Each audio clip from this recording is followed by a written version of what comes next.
all the speakers and participants, attendees. Myself, Shantanu Gupta. I have near about 28 years of experience in the food industry in different domains with the laboratories, ministries, Ministry of Health and Women and Child Development. So recently in 2014, we established an organization that is called Green Food Consultancy. My entire background is from the food industry only. And today, with the opportunity given by CCC, I am hosting this webinar. And the beauty of the webinar is that we have the speakers from the different sectors, right? Starting from the food, the very basic thing, and then the textile and electronics, I would say the lavish part of the life. So from electronics part, we have Shraddha Rao ji and Koredeme. And from food, we have Sumita Murthy ji with a rich experience with Coke and representing FSSC. And here we have Ganesh Kesekar ji from textile industry. So the program is about the resource creation. So we have the different certification schemes, how it could be effective for the industry and as well the scheme owners, that resources could be to both of the, I would say, both the sectors, both the stakeholders as well as the ecosystem. So in which direction the resources has to be created and what could be the important components. So that is the theme of the today's session. And let me brief about the speakers. I will start. You are sharing or do you want me to share? Okay, I will share, ma'am. Yeah, please.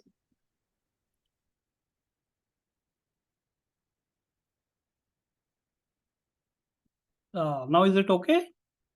Yes. Yes. Full screen mode, please. Okay.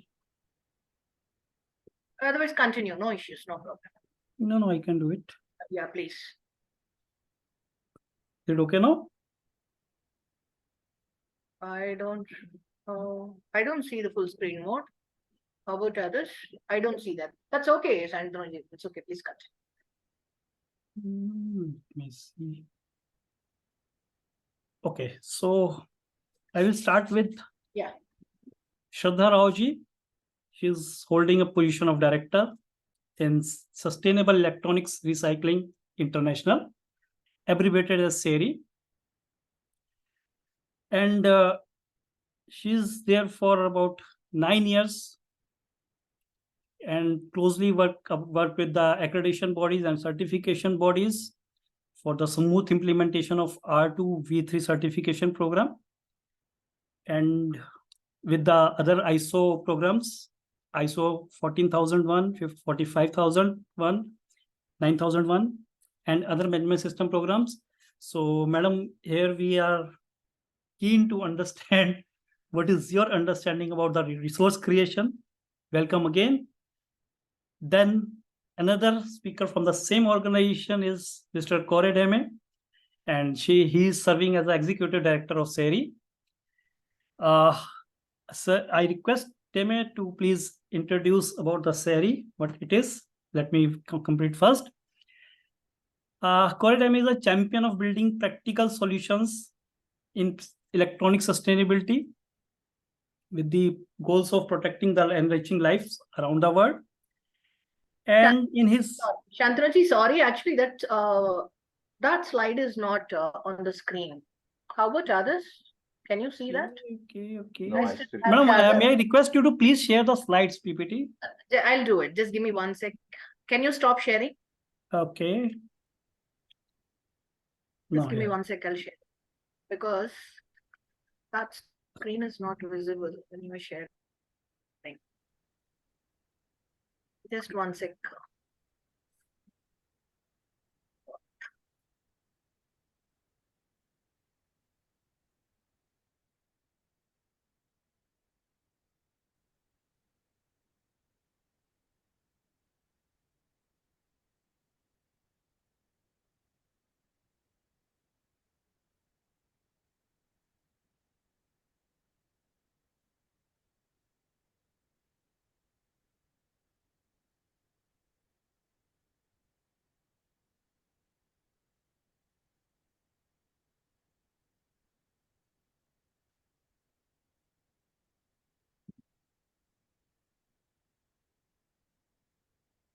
Yeah.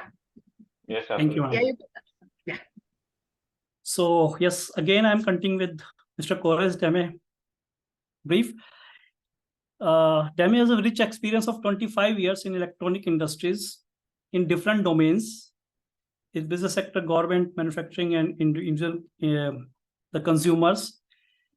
So it will be fruitful for us to understand in his perspective that what could be the effective way of resource creation so that every stakeholder in the industry that is linked with the electronics sector could be beneficial.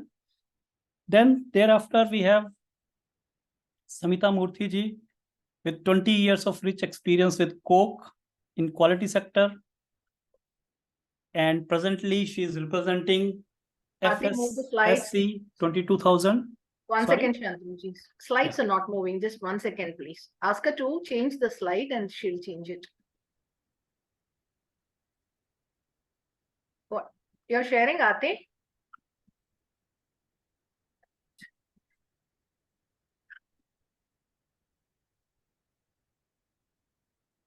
Can you see the screen?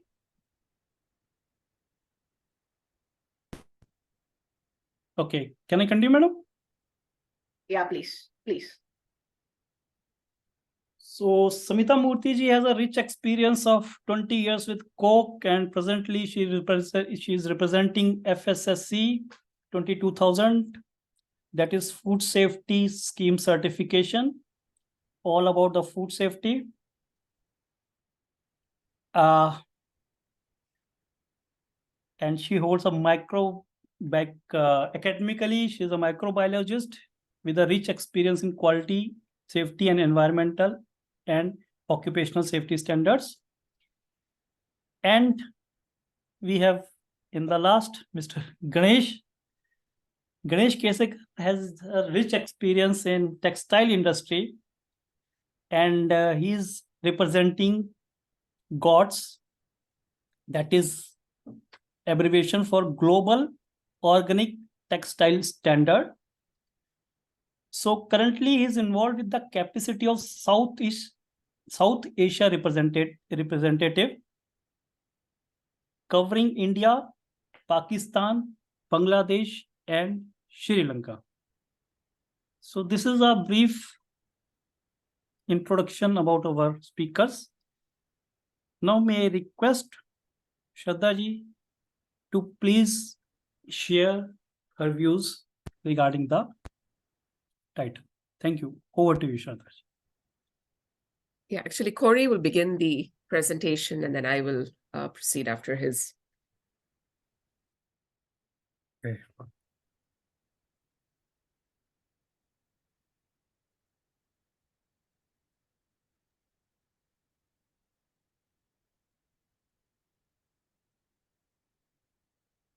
Are you able to share? Yes, I'm sorry. I'm trying to Right. get to the right screen here. One moment.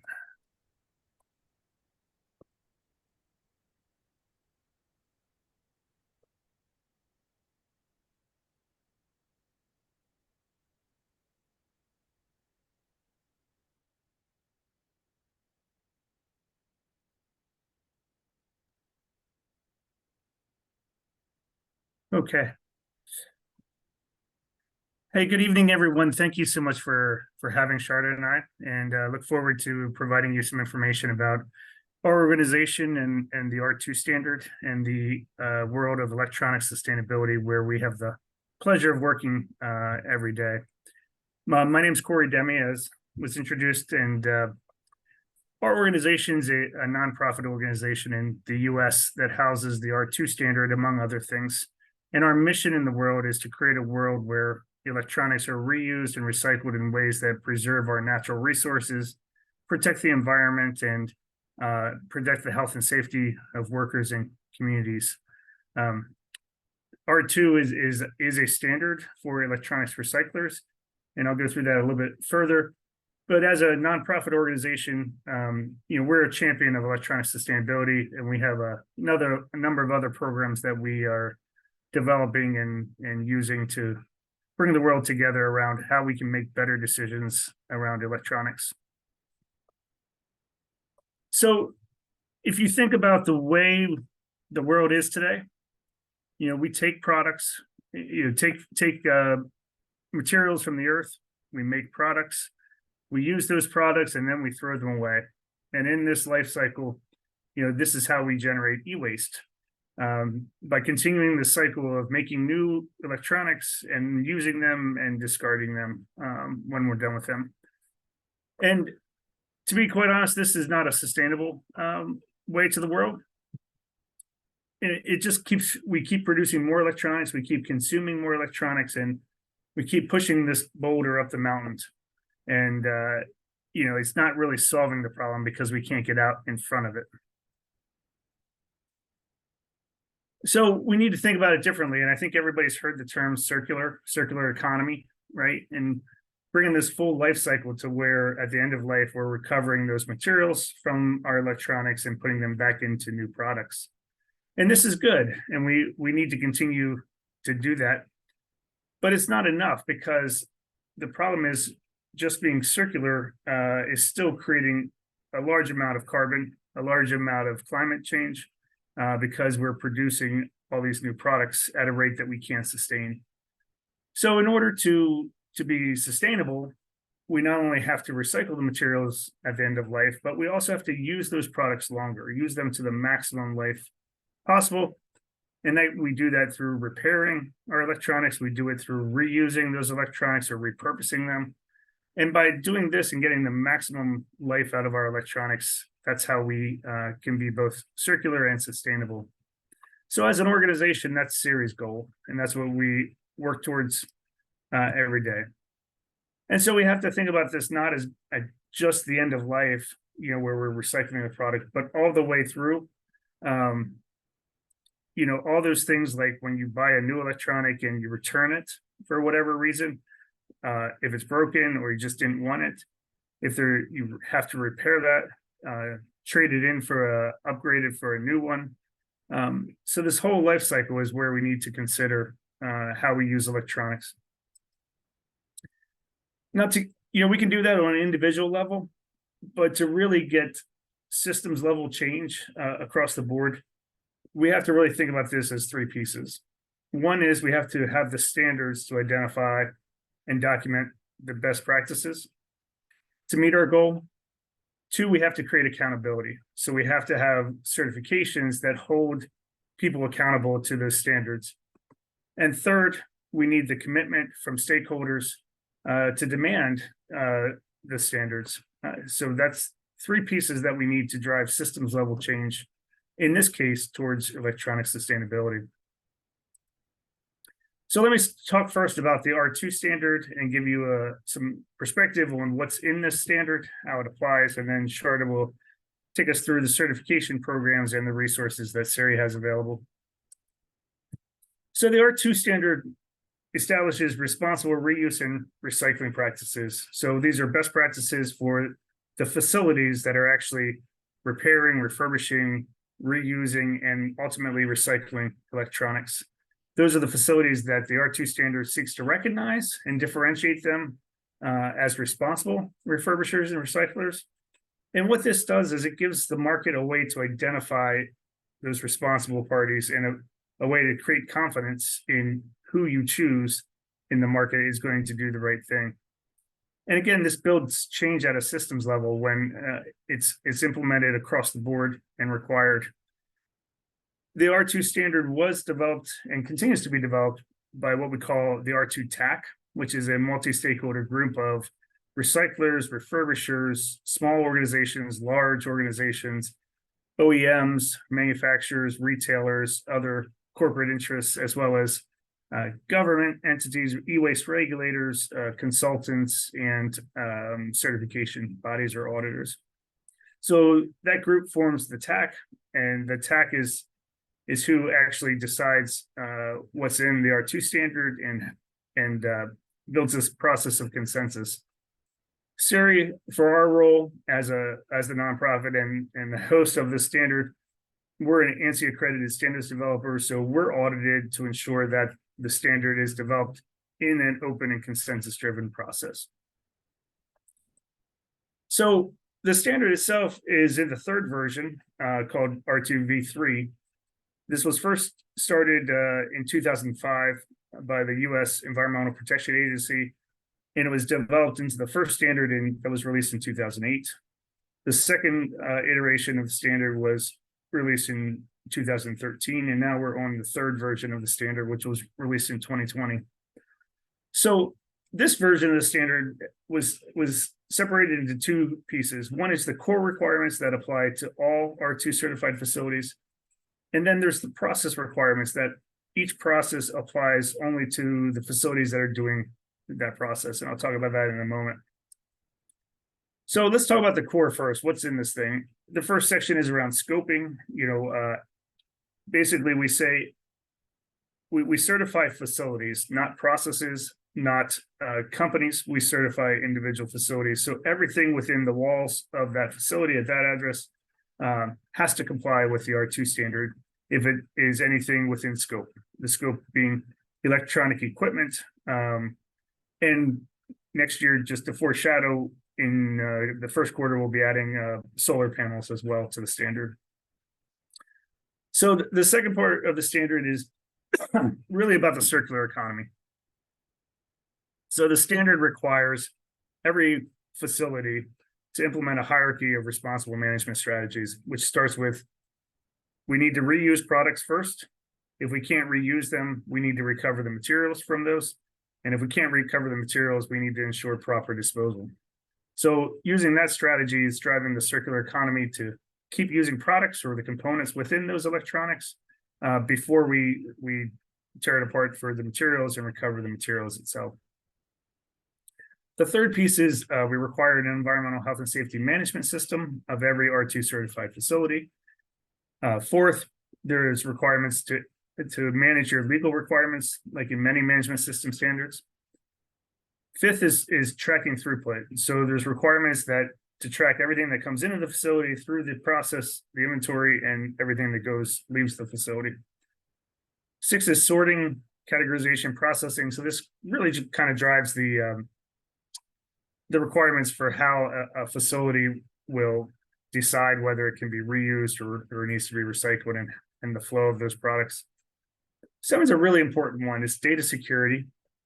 So data security and privacy is what's really driving the ability to reuse these products, and we need reuse to be able to get to that circular economy. So you can see that data security is really critical to circular economy, to sustainability, in order to reuse those products. The eighth part is what we call our focus materials, and focus materials are the things that are hazardous within electronics. So those focus materials would be polychlorinated biphenyls in really old electronics, mercury or mercury lamps, in some older laptops, for example, and LCDs, mercury relays and really old stuff. Then you have circuit boards, and you have CRT glass, and finally any batteries. So those are the focus materials that have specific requirements for managing those materials within electronics. Number 9 is facility requirements. So there's requirements around how you store products and the safety of storage, storing them under roof, protected from the weather and the elements. And 10 is transportation. So the way in which products are transported and secured to be safely moved. And these facility requirements and transport really these days deal a lot with battery safety, because we're seeing all the battery fires from lithium-ion batteries and electronics. So that's what's in the core requirements, really high-level overview. Don't worry, there's plenty of resources. You can dig into it if you want to later. And we have a great Intro to R2 webinar that Sharda will also mention. Just going back to that core 3 requirement for the environmental health and safety management system, R2 does require certification to other standards, to management system standards. Most commonly, it's 14,001 and 45 for the environmental piece and the health and safety piece. There's another standard called RIOS, which is an integrated standard, mostly in the US, of the environmental health and safety and quality. If facilities going into the next part here, gets certified to do test and repair of electronics, then they're also required to have a quality management system.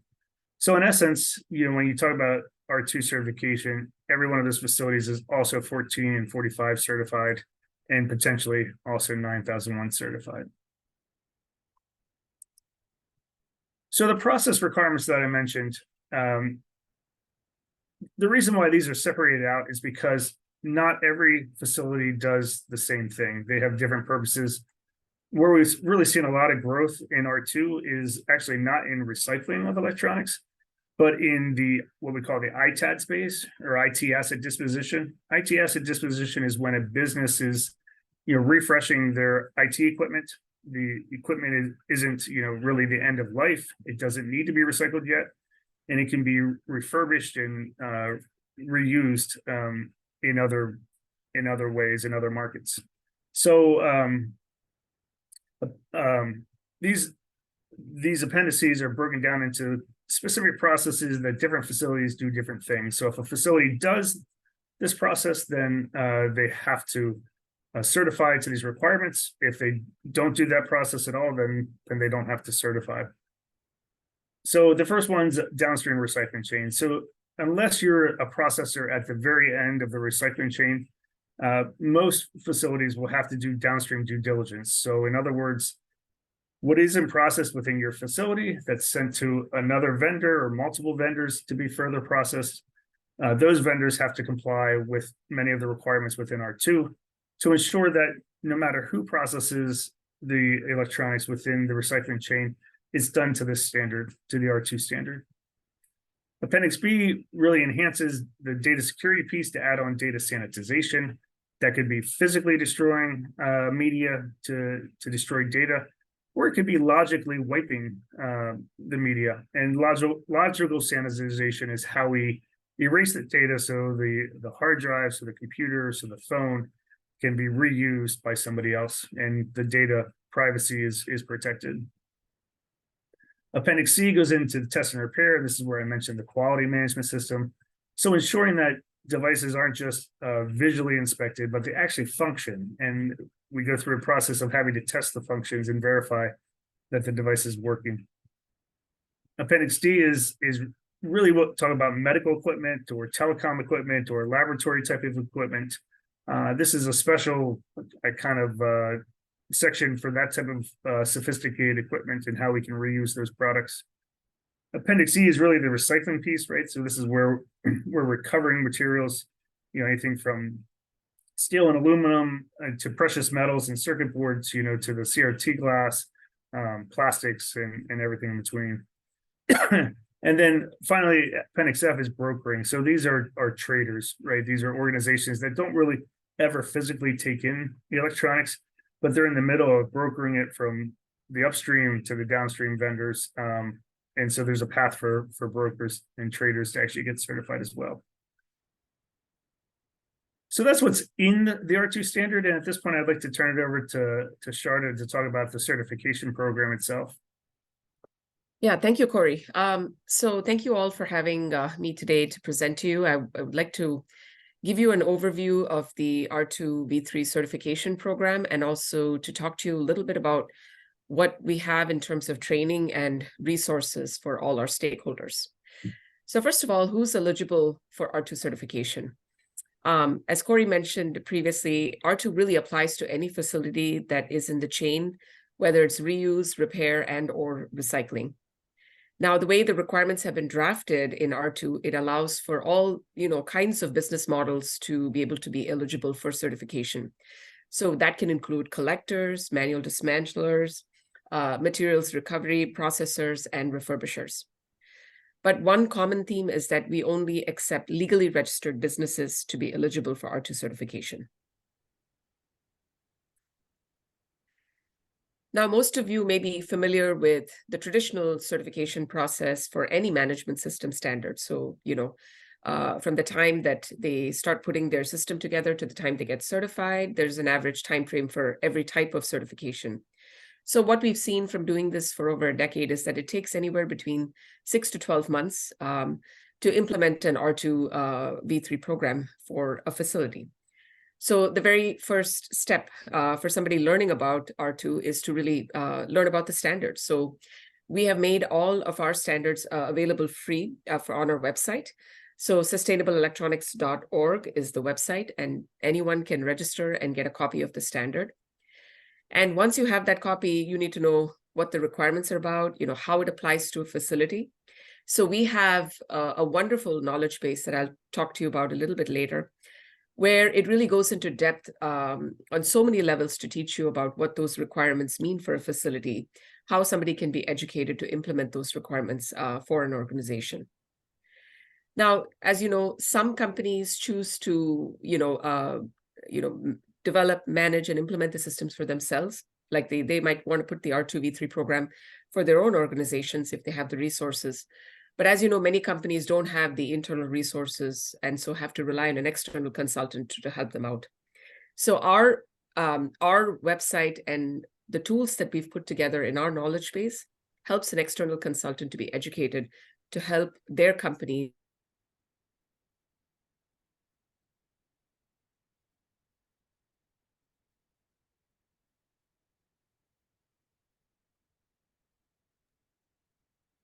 Tata, I guess your voice is lost. Yeah. Believe there will be some connectivity issue. Yeah, I guess so. Technical glitches are too many. Yeah. Well, I can pick up for Sharda if you like. Great. Oh, yeah. Yeah, great. Yes, please. Yeah, Thank you. sorry. Well, we wait for her to rejoin. Sharda was talking about we have lots of resources on the website, and we have auditor training courses that facilities can take, and auditors or consultants can take as well to qualify for our list of auditors. The entire process to implement and schedule your audits and with a certification by is about 3 to 6 months in advance. So there's a series of internal audits that have to be done. So there is an internal R2 audit that has to be done. And keep in mind, if you're certifying to 9, 14, and 45 as well, all of those standards require internal audits as well, as you know. We also, within the R2 standard, require an internal legal compliance audit, and we require an internal data security and sanitization audit. So there's a lot of internal audits that are necessary. And sometimes this can be handled by companies with enough staff, to be able to create impartiality and independence from the process. But many times this is where consultants play a critical role, is being able to do those audits do the internal audits or really second party audits for these clients. SERI requires a licensing fee. That's an annual fee to SERI for certifying to the R2 standard. And that really is what supports all these activities and creating all these resources and the oversight. So there's a stage 1 audit that's common in any management systems strategy.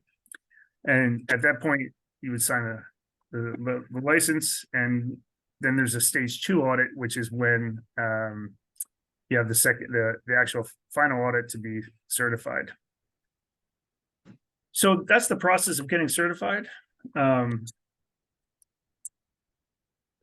So what are the requirements of the audit? It's 3 months of records to conduct the first audit. So you need to be able to go back 3 months, at least 3 months, to demonstrate conformance. I talked about those internal audits that are required, and then of course there's the certification body audits that would occur as well. We're seeing the fastest growth in Asia, actually.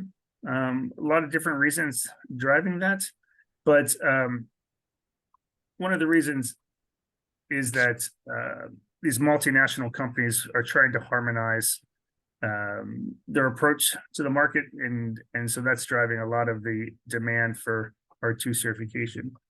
Sharda, did you come back there?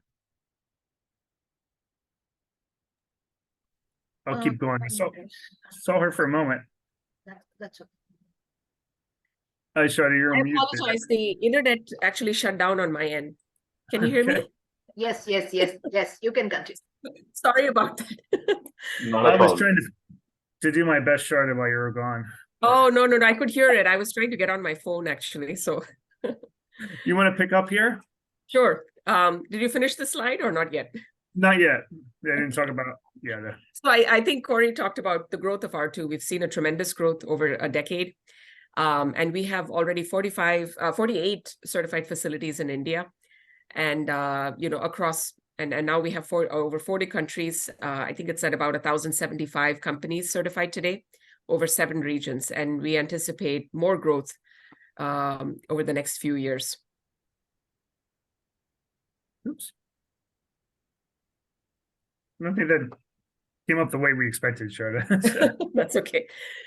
So this shows you sort of, the distribution of facilities within India.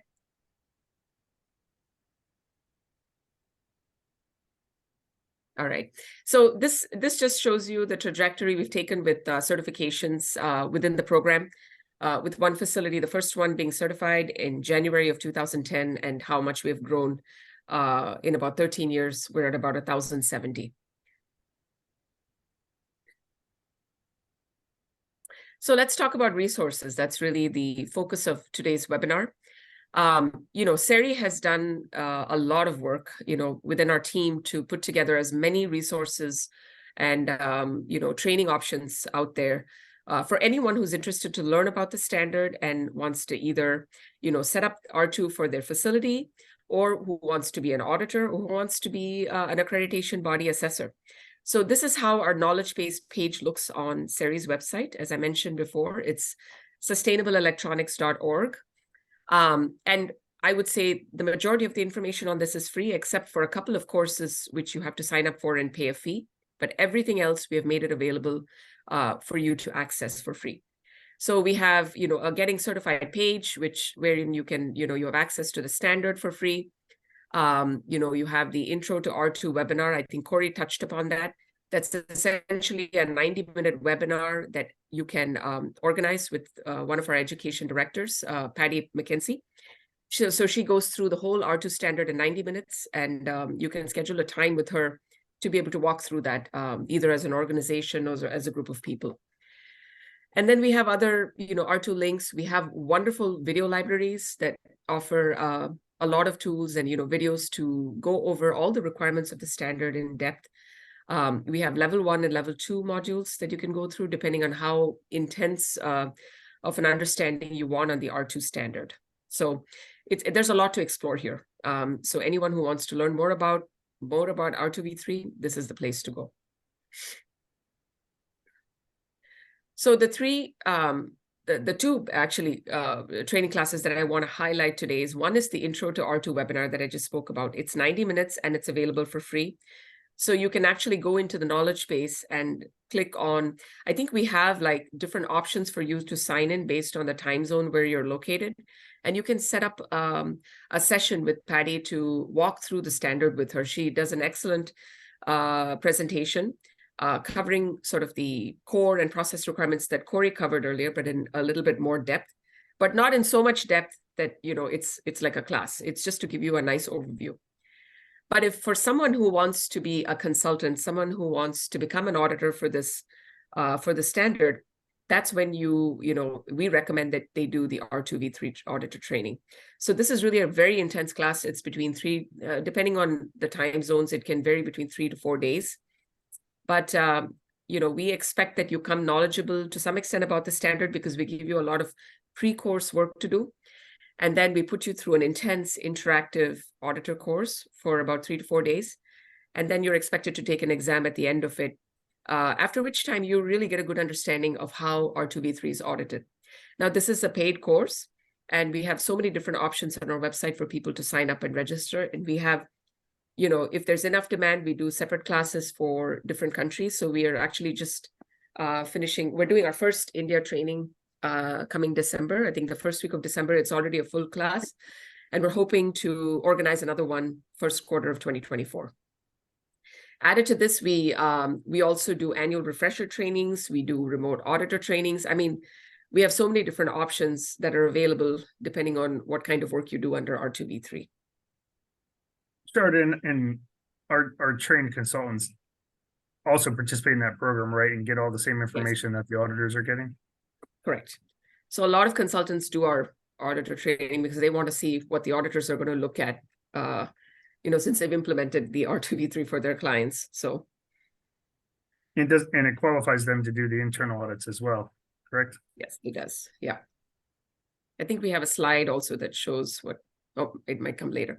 So here's, I was talking about the knowledge base. We have about 40 plus training videos that you can watch for free about the R2 standard. So it goes to the core requirements, the process requirements. So it really gives you an in-depth knowledge about the standard itself. So one thing that sets apart, I think, from other scheme owners is that you can actually reach a live person at SERI to get your questions answered. So whether that's by phone or by email, we're there for you to answer your questions and concerns. So we, Patty, for example, the education director, is constantly there picking up calls and, talking to potential clients or consultants interested to get into this area. So we're just either a phone call or an email away. So just reach out to us if you have any questions related to the standards or the certification program. So what we did was, because this program is going, there's also obviously a demand for consultants in all these regions. And this group has grown. We only had a few initially when the program started, but today we have over 75 plus consultants who work with the R2V3 program. So if you look at the list here, we have 9 people from India, and I'm constantly getting questions from consultants in India about how to get more training, how to help their clients get into R2V3 certification. So this page is actually on the SERI website, so you can look it up. We don't endorse any of the clients that are listed. When you actually open these, you can get the contact details of each of these consultants and where they operate out of. So like I said, we don't endorse them, but these are the people who've actually taken our class and who also keep up their credentials by taking our yearly refresher courses. So, they're constantly in touch with SERI about the changes in the industry, and they're constantly learning from us about, the changes, interpretations to the standard and things. So a very useful tool, something that most clients go to for to find a good consultant. So that's what I had to share today. But if you have any questions, please feel free to reach out to us. I can type my email in the chat box. I'll do that shortly. And we have the info at sustainableelectronics.org also for general questions. Thank you. Thanks. If you can Thanks, actually Paul. give that, if you can post the link in the chat box, would be helpful. The website link? Portal link. Oh, Your website link, Yeah, what I'll do you're that, yeah. sharing. Okay, yeah, thank you. Thanks, Corey and Shraddha, for the very insightful detail about the standard and the process of implementation and the resource creation. Brahma madam, should we take the question answer at the Yeah, end? Or? we should actually. Before that, actually, I would request all these speakers and panel members to be online so that we could actually have a photograph taken. So that's for the recording of the sessions. We do Yeah. that? Yes. Okay, so Shantanu, it would be great in case we can be online. No, he's.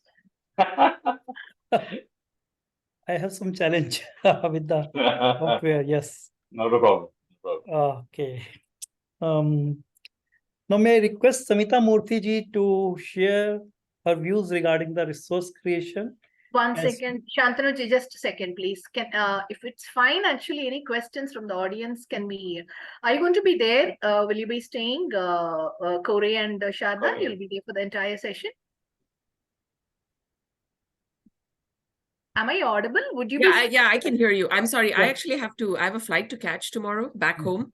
Oh, that's So why I don't know. I'm Is this asking. is this a couple of hours? How long is this? No, this is session? just about another 1.5 hours. But any questions, audience specific questions, we can ask. It would Any be good if audience we can have any address them now. Yeah, just Yeah. a second. That's what I'm just Sure, trying to sure. see. Anything in the chat box? Actually, I have a question to ask. Is this a regulatory requirement? E-waste management, yes, of course. But when you say R2 standards and certifications Yeah. and all, so is there a regulatory requirement in US? There is a regulatory requirement even in India, but generally I'm asking. Yeah. So, it varies around the world, right? So in the US, there's a few states that require it, but not common across all of them. The US government's policy is to use certified recyclers for any recycling that the US government does, which is the US government is the largest consumer of electronics within the US itself. In Canada, Canada in their producer responsibility programs has adopted R2 requirement for all the recyclers in the program. So that's really a good case study for countries.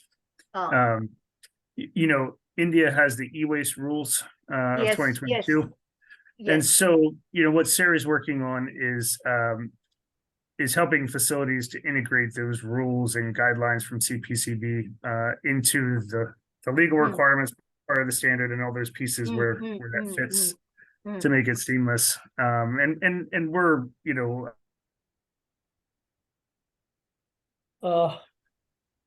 Thanks. Oh, no, just Thank a you, Shraddha. second, his voice is lost. Yeah. So Shraddha ji, actually, I just I was curious about that. Regarding source creation, do we have a customized kind of activity for the geographically different cultures?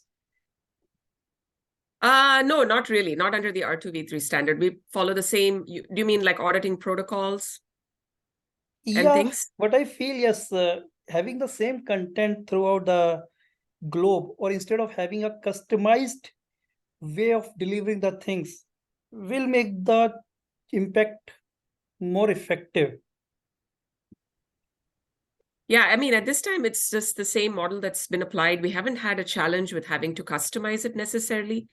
We are trying to maintain that consistency, whether it's the United States or, India. Obviously, not every recycler or, facility can live up to the standard of R2. So we're not looking at quantity of certifications.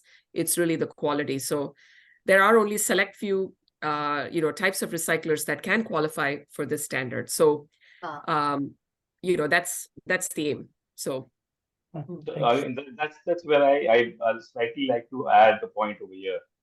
When you're looking at the timeline that you've allotted for a 3 months transaction cycle within the auditing part, so is that again a consistent which is there across countries, or is it again based on some certain requirements? No, it's consistent across the board. We've had even Indian recyclers abide by that without issue.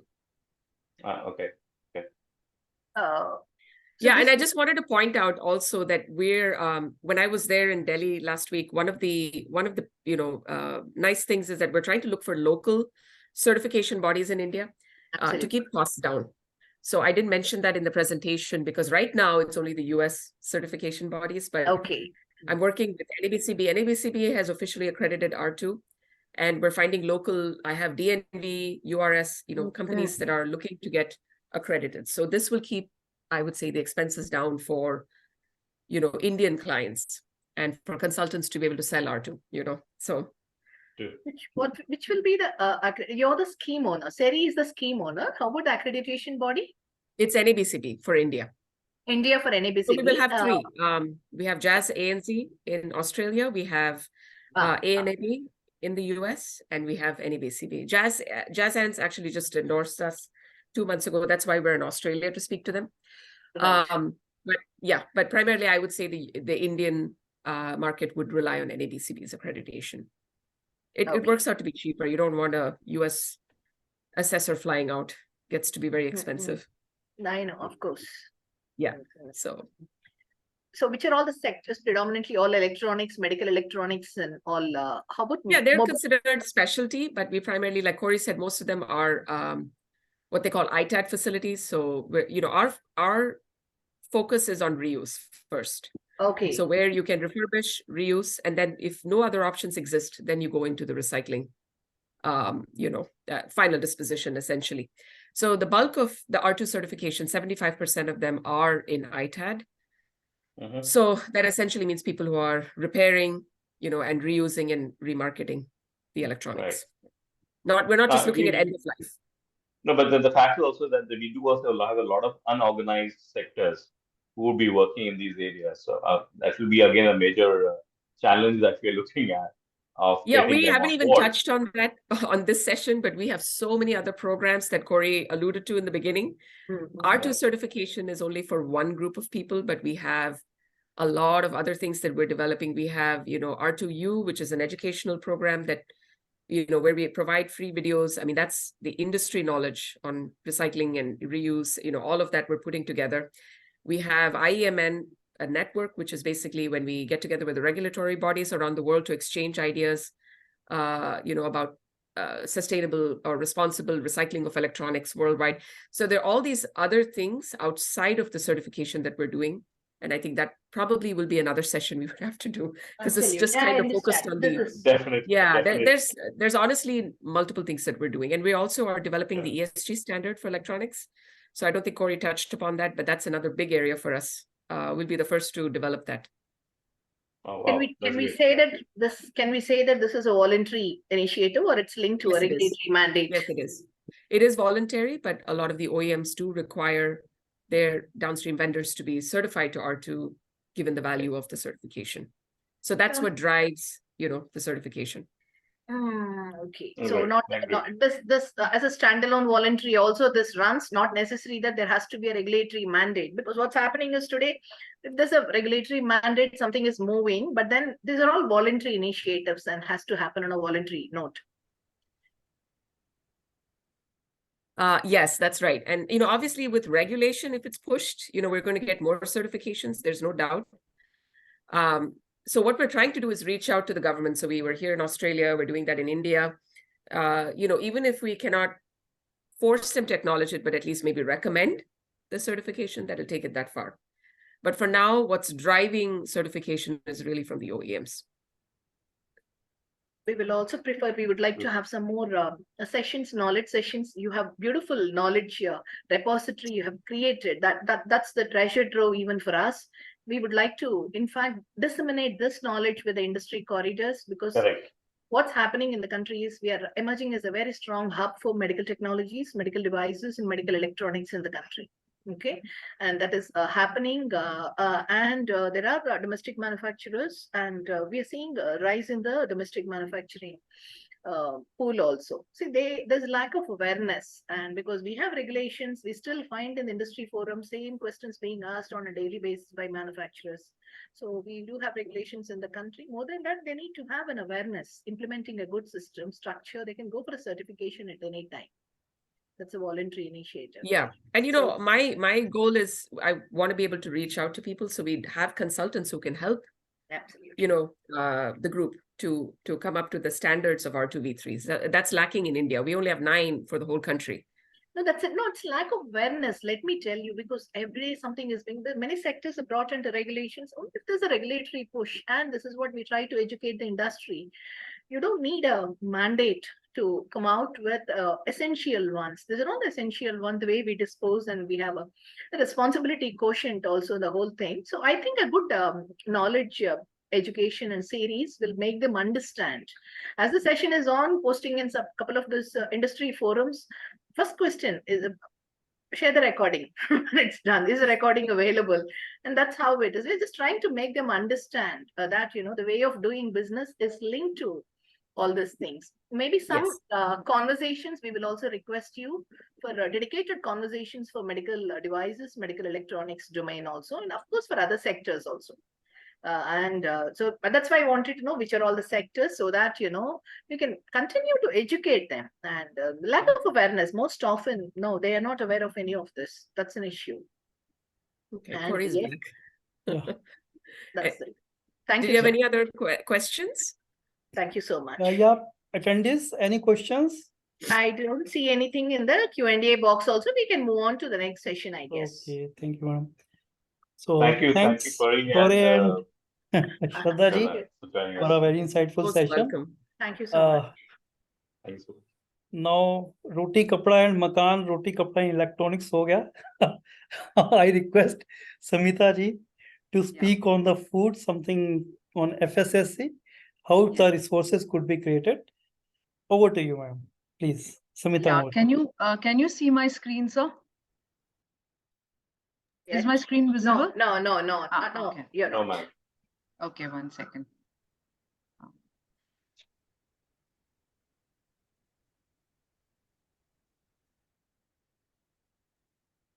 Please let me know if you can see my screen now. Yeah, this is visible now. Yes. Full Okay. Yes, screen. please. Yeah. Yes. First, before I start, thank you so much to Anil Johri ji, Shantanu ji, and Rama ma'am for giving me this opportunity to be here today. And I think it was very interesting, the first session, and we are also a scheme owner, but of course in food. And it's similar to what Siri does. And so I'll talk about what FSSC does initially. So for today, I'm just going to talk about our foundation FSSC, what we do, what our giving back, what we call it a giving back strategy is, learning development, what we've done with the development program, and any India specific needs and how we plan to approach it. So just a quick introduction to who we are. We are Foundation FSSC. Again, a non-profit owner of this scheme called FSSC 22000, which is our scheme, which is almost 15 years old now, and it is specific to food safety. We also have introduced a new scheme called FSSC 24000, which is a social audit scheme, social management. So now we've changed our name from Food Safety System Certification, which is what FSSC stood for. But now we are Foundation FSSC because we are looking beyond food, and we also have the scheme for 24000, which is social audits. Our main aim is to support the consumer goods industry, put in effective management systems to protect brands across the world. Also, with our new 24000 and changes to our food safety standard, we are looking to contribute to the global SDGs and help create a better world. So the way we look at us is like a branded house. We have two schemes, 22000, which is specific to food, and 24000, which is across industries. It's a social scheme, so it can apply to non-food industries as well. Our own pillar of assurance, which is we work with accreditation bodies, certification bodies, and we do our own compliance and governance activities on the CBs, the certification and the accreditation bodies. And then we have a pillar of improvement where we talk about our learning and development platforms, our development program, and assurance platforms that we've just launched. So I'll just talk you through this. Like I'm going to move through this slide because I just mentioned this. We have FSSC 22000 is completing 15 years next year, and we have close to 32,000 certificates. Actually, now it's about 35 across the world. We have a global team in different markets in the world, and I represent India. Both our schemes, whether it's 22,000 or 24,000, it's based on ISO. So our structure is based on the ISO system so that you can integrate very easily all the other standards, be it 45,000, be it 14,000, 27,000. All of them can be integrated very easily because we have the same harmonized structure. We have an integrity program, like I said, where we evaluate the performance of our certifying bodies, our ABs. We look at giving knowledge to them by our insights events. We have an harmonization event is what we call every year, where all the certifying bodies, accreditation bodies across the world, we all come under the same roof and the same message is given to everyone. And of course, we try and make sure that any complaints, any serious events are looked into as well. So that's about our integrity program, and we are trying to have a more efficient and how do I say, more comprehensive program. There are constant improvements in this. The main reason we want to kind of focus on an integrity program is to reduce the demand for second party audits and make the certification really trustworthy. That's about the foundation. That's the schemes we have. Now, what do we do for resource and developing capability? This is something we call as giving back. And this has been our vision and mission. We've started on this journey in 2021. And together with our partners, that is our CBs, ABs, we are trying to contribute to a safer world. A lot of this work has been towards FSSC 22,000, but we are going to extend the same with our new scheme that's 24,000. One of the examples, like we have a partnership with UNIDO now. And like I said, in 2021, we started this by signing an agreement with UNIDO to help low and middle income countries to get support from FSSC to create a food safety system to help them build food safety culture and train their people who can then go on and train the others within those countries. So the first one we did very successfully was a Moringa project in Ethiopia, where the participants were universities, government agencies. In fact, we also had their own local, like the local version of FSSAI, their food safety standards people. And this was like a train the trainer program where we trained them on the basics of food safety, and then they can take it forward to train others in the food supply chain. So that is what we are doing with UNIDO. This program already exists. We've done Ethiopia. We have a plan to do it with Bangladesh in 2024. What we are now doing internally is much like what Seri was talking about, developing resources on their websites for people to take courses. We have looking at a learning and development portal within FSSC. So for us, we are looking at it in different phases, and ultimately we want to have a pool of training programs, materials that anyone who's interested in understanding, learning food safety, implementing it will have access to. Right now, we are at the phase where we've started with our partners, so our certifying bodies and accreditation bodies. We have developed specific content for them, and there are specific programs that anyone who gets an FSSC license to audit needs to take. So we have that. So we are monitoring these and doing it in a phased manner, and I will show you what we already have. This is our plan, like for anyone. Right now we are on the CB and AB portion, doing it for certification and accreditation bodies. The modules for that everyone can take is work in progress and something that we are working on right now.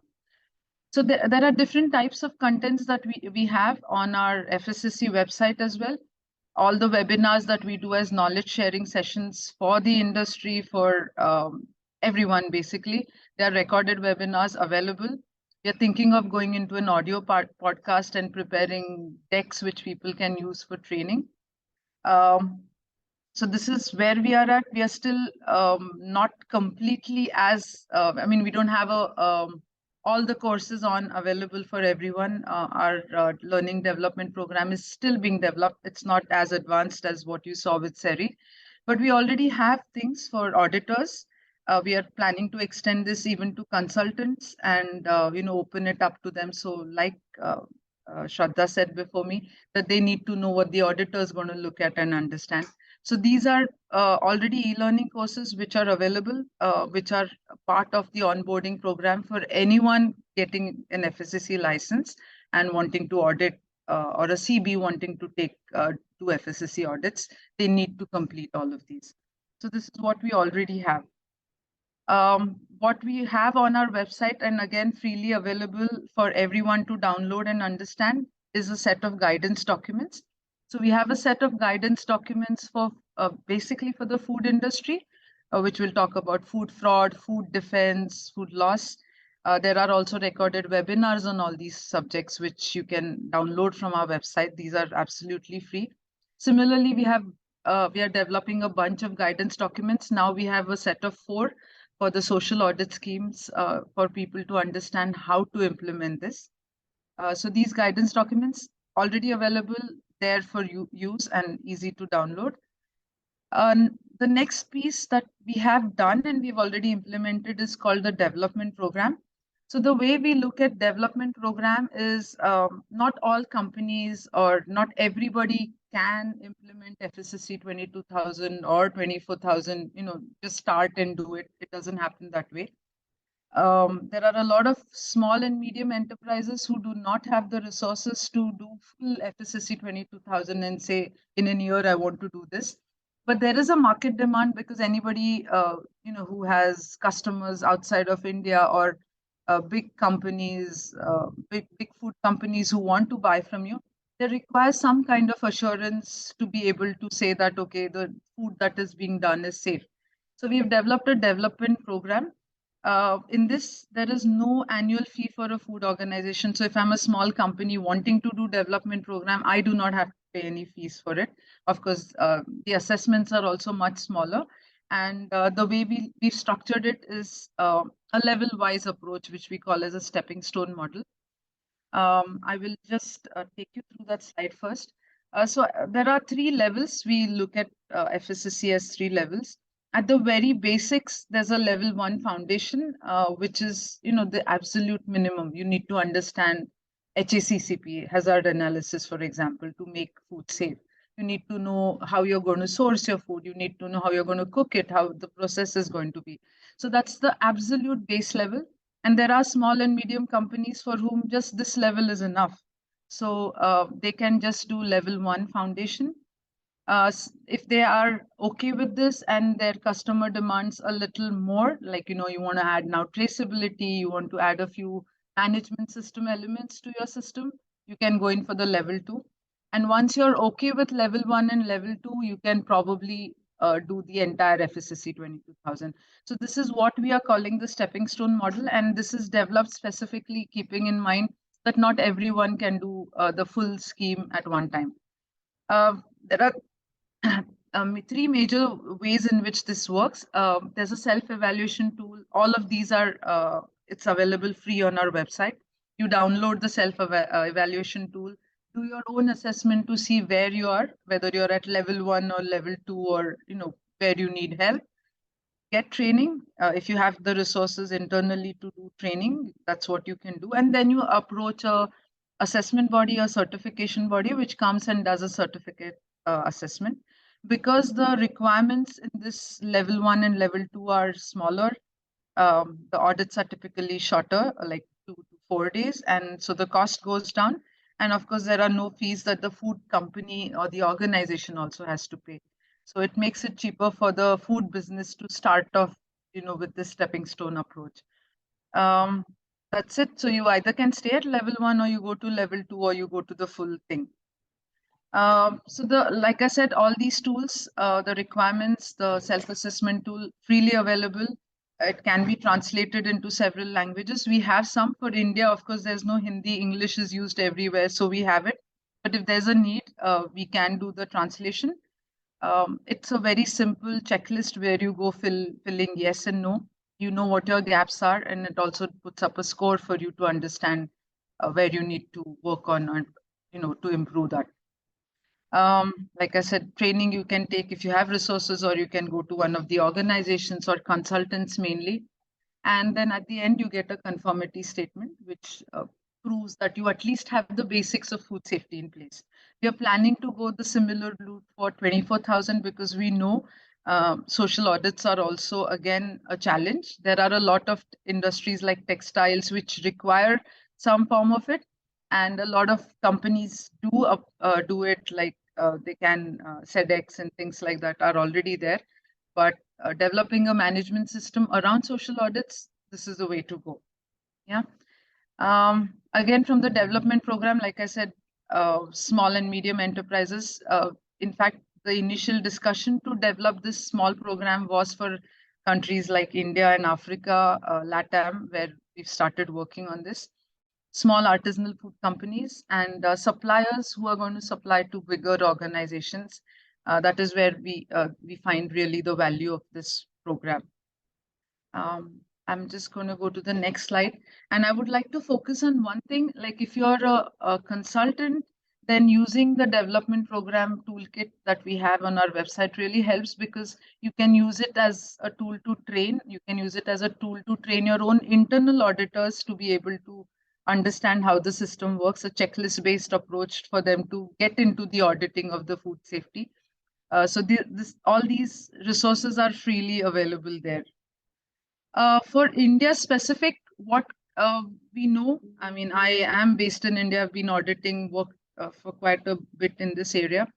And I also do some consultants. Now I know consultants play the major role in helping the industry, or giving them the direction in which they need to go. What we are trying to do now is to take specific needs of consultants in India and start looking at how we can input them into our learning and development platform.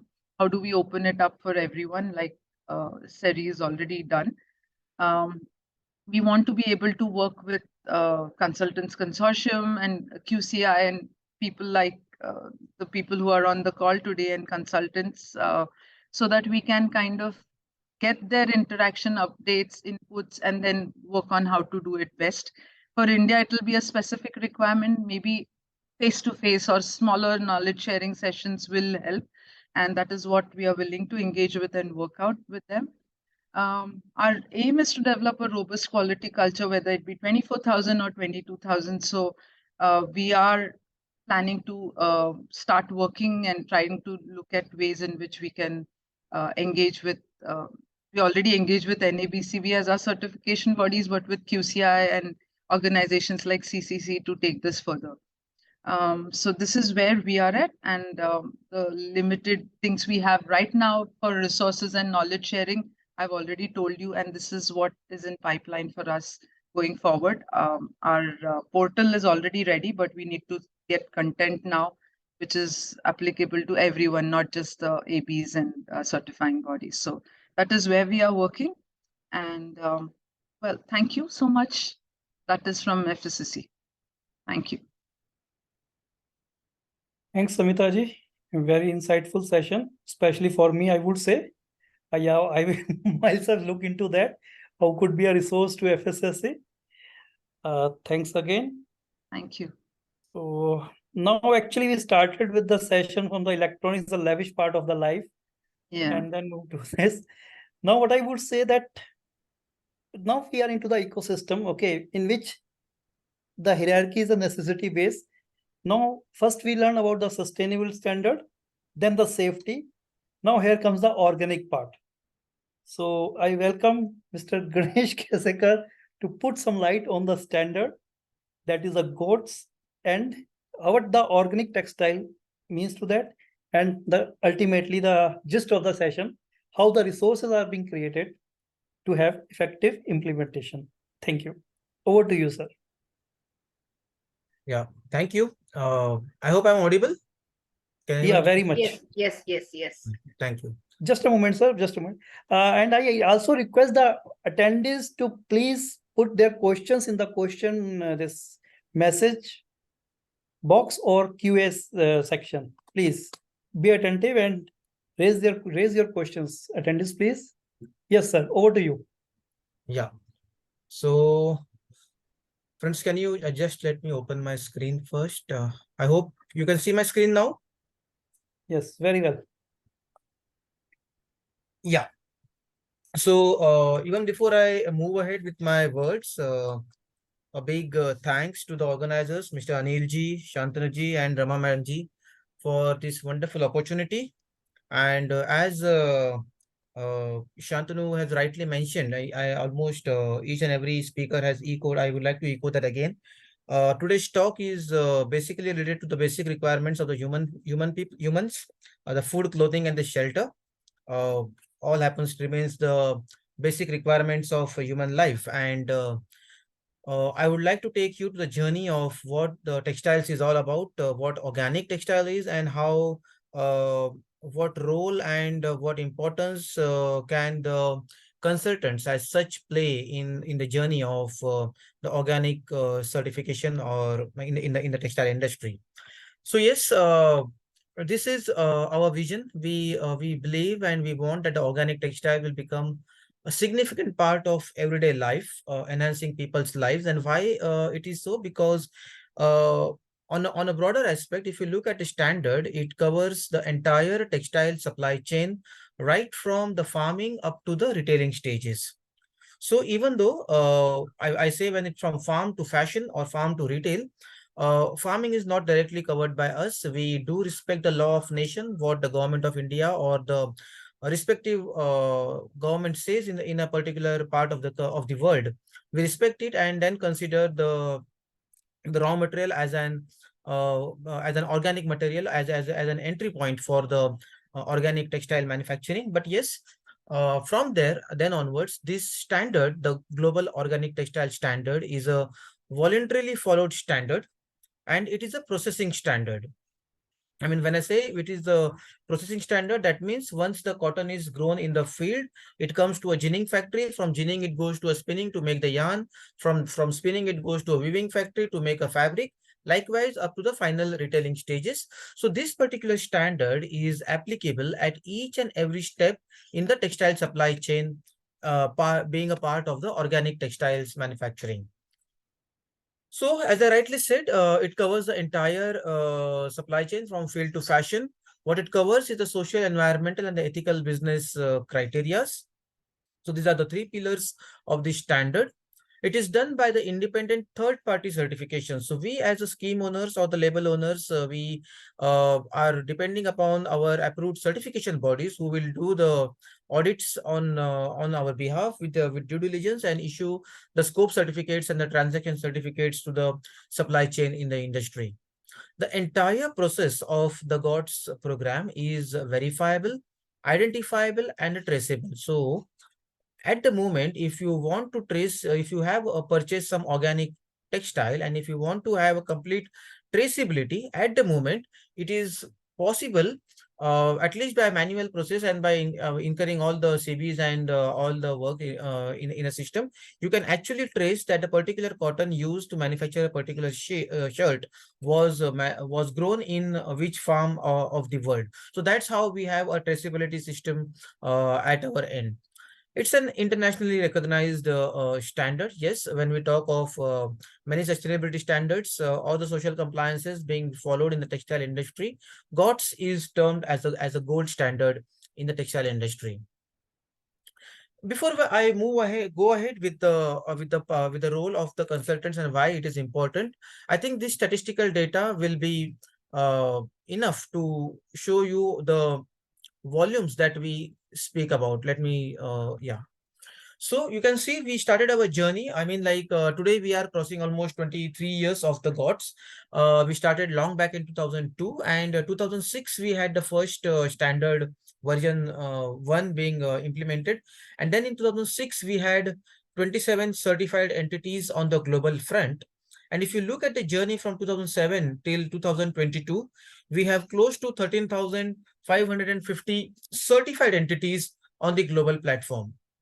Now, if you compare the statistical data during the COVID times, you can find in 2020 we had 10,000, close to 10,400 entities, which went to 2,000 plus in during the COVID period. So that means this is a proof that the global market, from the consumers and the retailers and the entire textile supply chain, has a full trust in the sustainability standard of Govts. So when so that was the global thing, how the market, what number of certified entities on the global front. If you see the pie chart over here, you can see India tops the certified facilities. We have close to 3,700 certified facilities in the year 2022.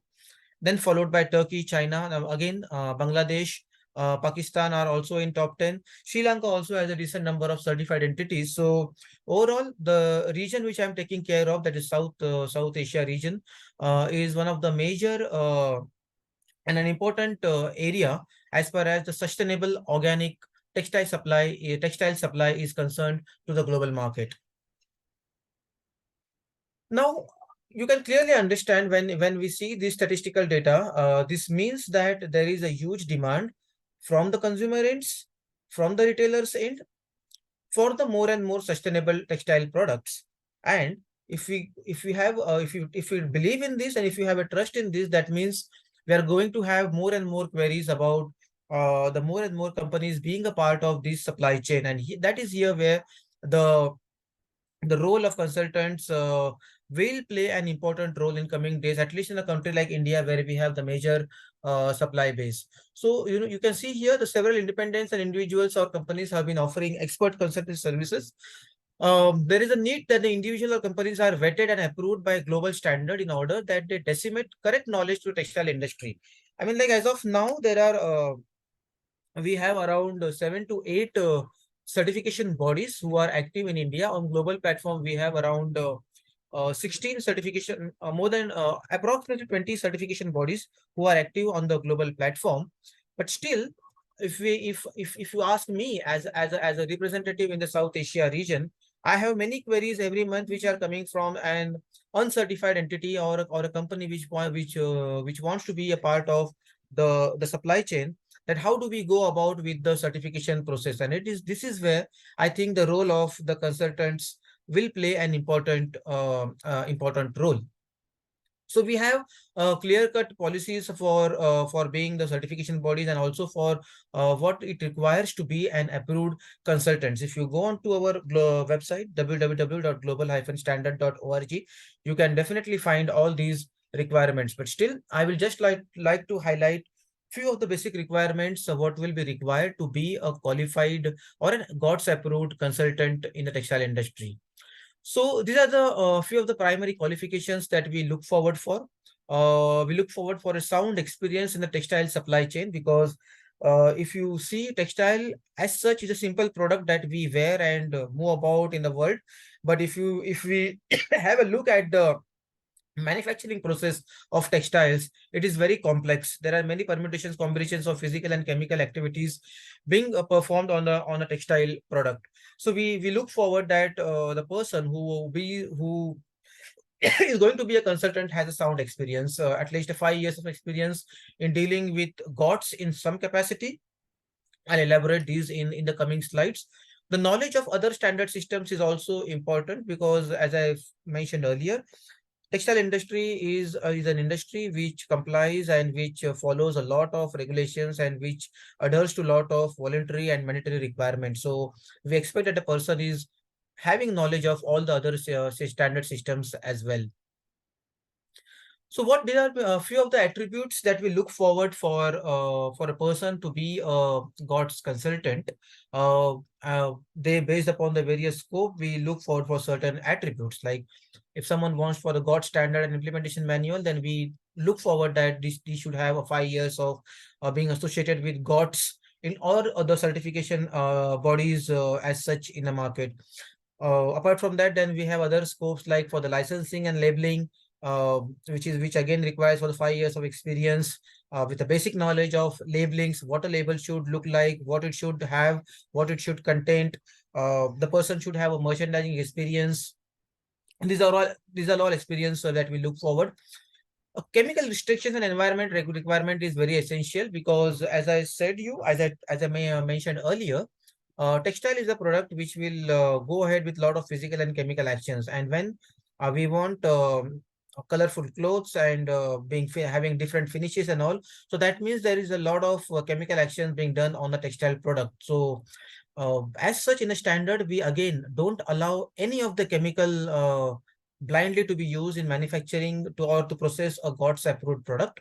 Even those dyes and chemicals need to follow the stringent requirements laid down by the GOTS standard. Once they get the letter of approval, yes, then these chemicals and dyes and specialty chemicals can be used in processing of the organic or the GOTS approved products.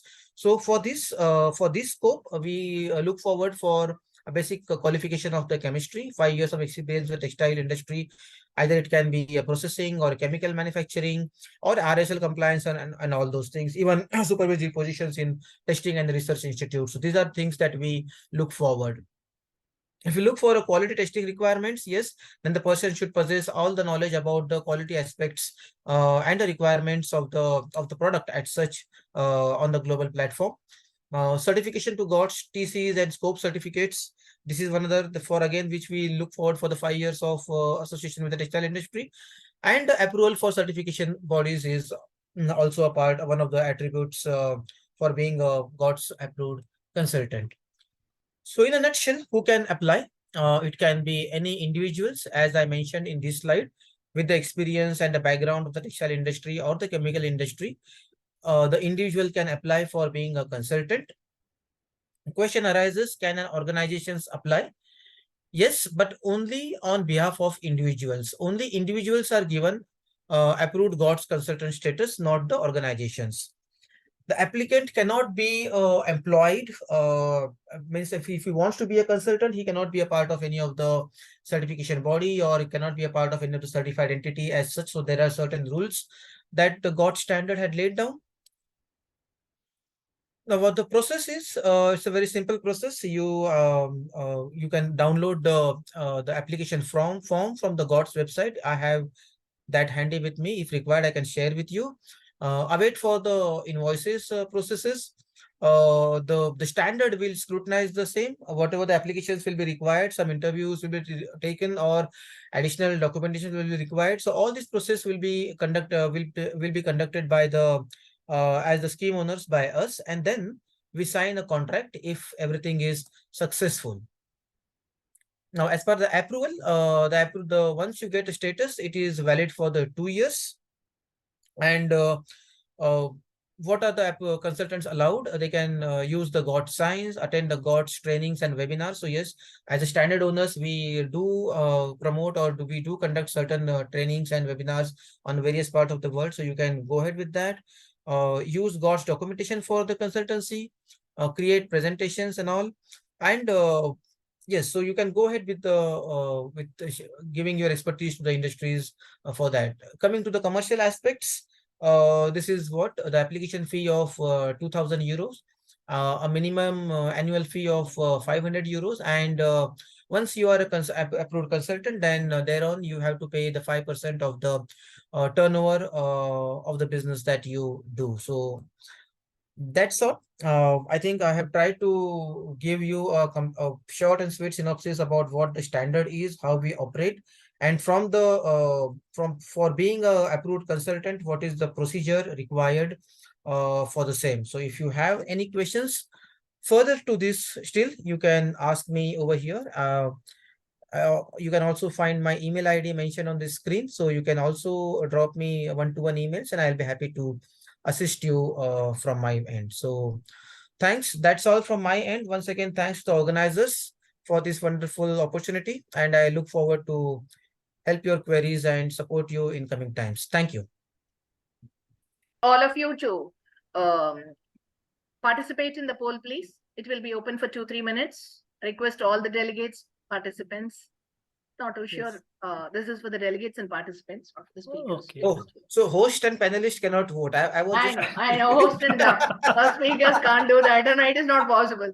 All delegates, request you all a small carrot and motivation for us to know that something else is needed, better, something else is needed.